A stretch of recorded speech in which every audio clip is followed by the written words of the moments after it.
আজকে আমার আলোচনার বিষয় লিঙ্গ শক্ত হবার করণীয় 4টি টিপস।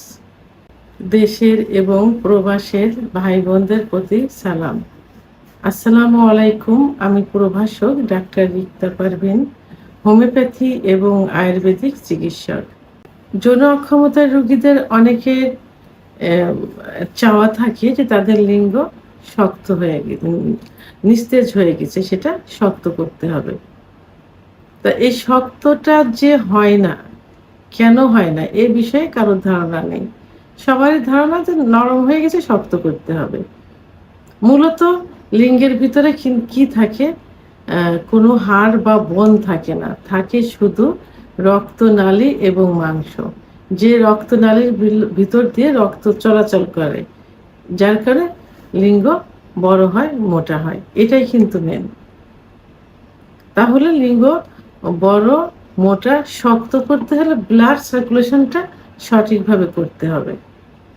আর এই ব্লাড সার্কুলেশনটা কিভাবে করতে হবে? সবাই চিকিৎসা নেয়, সাধারণত চিকিৎসার মাধ্যমে এটা ঠিক হয়। বিশেষ করে পুরুষের যে হরমোন টেস্টোস্টেরন হরমোন কমে গেলে যৌন অক্ষমতা আসে।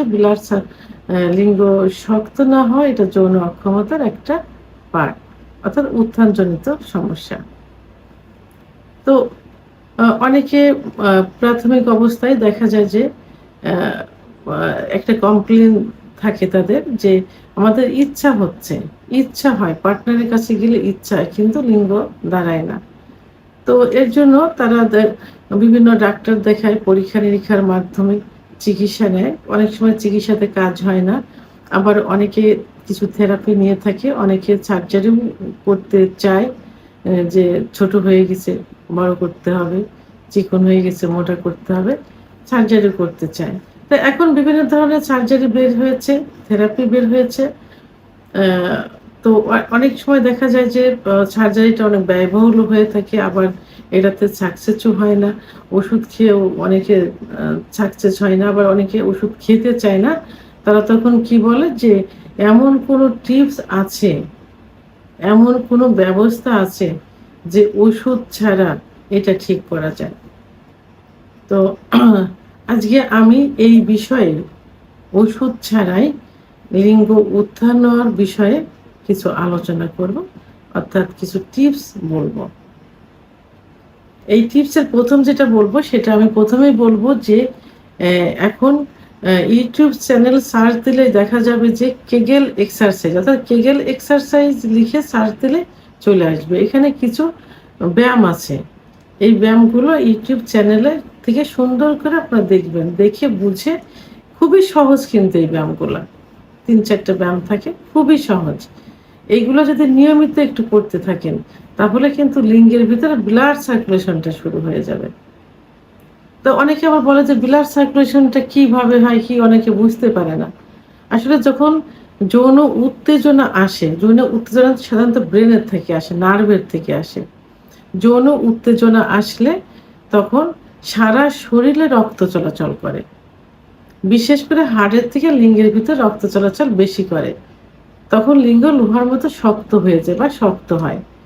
এই রক্ত চলাচল যদি না করে বা কমে যায়, অর্থাৎ এই ব্লাড সার্কুলেশন যদি কমে যায়, তাহলে লিঙ্গ আস্তে আস্তে নিস্তেজ হয়ে যায়, চিকুন হয়ে যায়। লিঙ্গের ভিতর শিরাগুলো প্রসারিত না হয় না, যার কারণে কি হয়, লিঙ্গ ছোট হয়ে যায়, নিস্তেজ হয়ে যায় এবং নরম হয়ে যায়। তাই কেগেল এক্সারসাইজ করলে লিঙ্গের ভিতর যে রক্তনালীগুলো সংকুচিত হয়ে গেছে, সেগুলো প্রসারিত হয়, ফলে ব্লাড সার্কুলেশন বৃদ্ধি পায়, লিঙ্গ শক্ত হয়, অর্থাৎ আগের অবস্থায় ফিরে আসে। দ্বিতীয় নাম্বার যেটা বলবো, সেটা হলো এই ব্যায়ামটা খুবই সহজ একটা ব্যায়াম, অর্থাৎ এটা একটা থেরাপির মতো, ব্যায়াম থেরাপির মতো। এটা হলো নাক দিয়ে নিঃশ্বাস টানতে হবে, নাক দিয়ে বসতে হবে এভাবে, নামাজে যেভাবে যায় নামাজে বসে ওভাবে বসলে হবে। জোরে করে নিঃশ্বাস এইভাবে নাক দিয়ে টানতে হবে, টেনে মুখ দিয়ে এটা ছাড়তে হবে। নাক দিয়ে টেনে একটু বন্ধ করে রেখে মুখ দিয়ে এটা ছাড়তে হবে। তাতে কি হবে, যে ব্লাড সার্কুলেশনটা বৃদ্ধি পেয়ে যায়। বিশেষ করে এইটা করলে রক্তের ভিতরে কি থাকে, রক্তের ভিতরে নাইট্রিক অক্সাইড থাকে। এই নাইট্রিক অক্সাইডটা এই এক্সারসাইজের কারণে বৃদ্ধি পেয়ে যায়। আর এই নাইট্রিক অক্সাইডটা অতিরিক্ত বৃদ্ধি হওয়ার কারণে লিঙ্গের ভিতরে যে শিরাগুলো থাকে, এই শিরাগুলো প্রসারিত করতে সাহায্য করে এই নাইট্রিক অক্সাইড। তাহলে এই এক্সারসাইজটা দিনে রাত্রে অর্থাৎ যখনই নামাজে বসতে পারেন, আর যারা অন্য ধর্মের আছে নামাজ পড়বেন না, তারা দিনে 3-4 বার এইভাবে এক্সারসাইজটা করতে পারেন। একবারে 10-15 বারও করতে পারেন। নাক দিয়ে টানতে হবে, মুখ দিয়ে ছাড়তে হবে। এটা খুব সহজ একটা থেরাপি। অর্থাৎ 3 নম্বর যেটা, সেটা আমি বলবো যে আরেকটা এক্সারসাইজ, এটাও খুব সহজ। এটা হলো যে উঠতে হবে, বসতে হবে, উঠতে হবে, বসতে হবে। এতে কি হবে, নির্মাঙ্গের নিচের দিকে ব্লাড সার্কুলেশনটা বৃদ্ধি পেয়ে যাবে। বিশেষ করে লিঙ্গের ভিতর ব্লাড সার্কুলেশনটা বৃদ্ধি পেয়ে যাবে। তো এই যে আমি এত ব্যায়ামের কথা বলছি, এগুলোর মূলত লিঙ্গ শক্ত করতে হলে কি করতে হবে, ব্লাড সার্কুলেশন বাড়াতে হবে, লিঙ্গের ভিতরে সার্কুলেশনটা বৃদ্ধি করতে হবে। কারণ লিঙ্গের ভিতরে যে শিরাগুলো থাকে, এই শিরাগুলো বিভিন্ন কারণে সংকুচিত হয়ে যায়। অতিরিক্ত হস্তমৈথুনের কারণে এবং প্রেশার ক্রিয়েট দিয়ে হস্তমৈথুন করার কারণে শিরাগুলো সংকুচিত হয়ে যায়। বিছানায় ঘর্ষণ দিয়ে বীর্যপাত করলে লিঙ্গের গোড়ায় অনেক শিরা থাকে, সেই শিরাগুলো অনেক সময় লুজ হয়ে যায় বা ঢিলা হয়ে যায়, আবার দুইটা চিরেও যায় অতিরিক্ত প্রেশার হলে। তো এইসব কারণে লিঙ্গের শিরাগুলো সংকুচিত হয়ে যায়। এই এক্সারসাইজগুলো করলে সেগুলো ব্লাড সার্কুলেশনটা বৃদ্ধি পেয়ে যায় এবং আস্তে আস্তে যে শিরাগুলো এটা প্রসারিত হতে থাকে।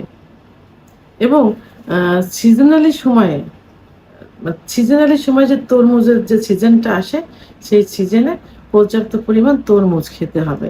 কারণ তরমুজের ভিতরে কি থাকে, সিট্রোনিল অ্যামাইনো অ্যাসিড, যেটা লিঙ্গের ব্লাড সার্কুলেশন বৃদ্ধি করতে সাহায্য করে থাকে। এবং আরেকটা যেটা, সেটা হলো যে যারা ধূমপান, মদ্যপান অর্থাৎ নেশা করে থাকে, এই নেশাটা বন্ধ করতে হবে। এই নেশার কারণে যৌন অক্ষমতা চলে আসে, ব্লাড সার্কুলেশন কমে যায়। ব্লাড সার্কুলেশন বডিতে, টোটাল বডিতেই প্রায় কমে যায়, লিঙ্গের ভিতরে বেশি হয় এবং লিঙ্গ তখন সংকুচিত হয়ে যায়, শিরাগুলো সংকুচিত হয়ে যায়। ফলে লিঙ্গ নরম হয়ে যায়, চিকন হয়ে যায় এবং আগা মোটা গোড়া চিকন, শিরাগুলো ভেসে থাকে ইত্যাদি হয়ে যায়। তো এই জন্য ধূমপান, মদ্যপান, নেশা একবারে তো বন্ধ করা যাবে না, ধীরে ধীরে এটা বন্ধ করতে হবে। তবে যদি এটা যদি নিজেরা কন্ট্রোল করতে না পারেন, বন্ধ করতে না পারেন, তাহলে একজন অভিজ্ঞ সম্পন্ন রেজিস্ট্রারকৃত হোমিওপ্যাথি ডাক্তারের শরণাপন্ন হতে পারেন। কারণ হোমিওপ্যাথি চিকিৎসার মাধ্যমে এগুলো ঠিক করা সম্ভব, নেশা থেকে সরিয়ে আনা সম্ভব। এবং অপর যে সেটা হলো সুগার জাতীয় খাবার বন্ধ করতে হবে। তাহলে এই যে 3টা এক্সারসাইজ বললাম, নাক দিয়ে নিঃশ্বাস টানতে হবে, মুখ দিয়ে ছাড়তে হবে, উঠ বস করতে হবে এবং কিগেল এক্সারসাইজ করতে হবে। এই 3টা এক্সারসাইজ আয়ত্ত করতে হবে, নিয়মিত করতে হবে। আর যে খাবার তরমুজ খেতে বললাম, এটা খেতে হবে। ধূমপান বন্ধ করতে হবে, সুগার জাতীয় খাবার বন্ধ করতে। এগুলো যদি একটু কন্ট্রোল করা ঠিক মতো করা যায়, তাহলে কিন্তু লিঙ্গ পূর্বের অবস্থায় ফিরে আসবে, ব্লাড সার্কুলেশন বেড়ে যাবে, লিঙ্গ শক্ত হবে, মোটা হবে, বড় হবে। ভিডিওটি সম্পর্কে যদি কোনো মতামত থেকে থাকে অবশ্যই কমেন্টসের মাধ্যমে জানাবেন। ভিডিওটি ভালো লাগলে লাইক, কমেন্ট, সাবস্ক্রাইব করে আমার সঙ্গে থাকুন। আল্লাহ হাফেজ।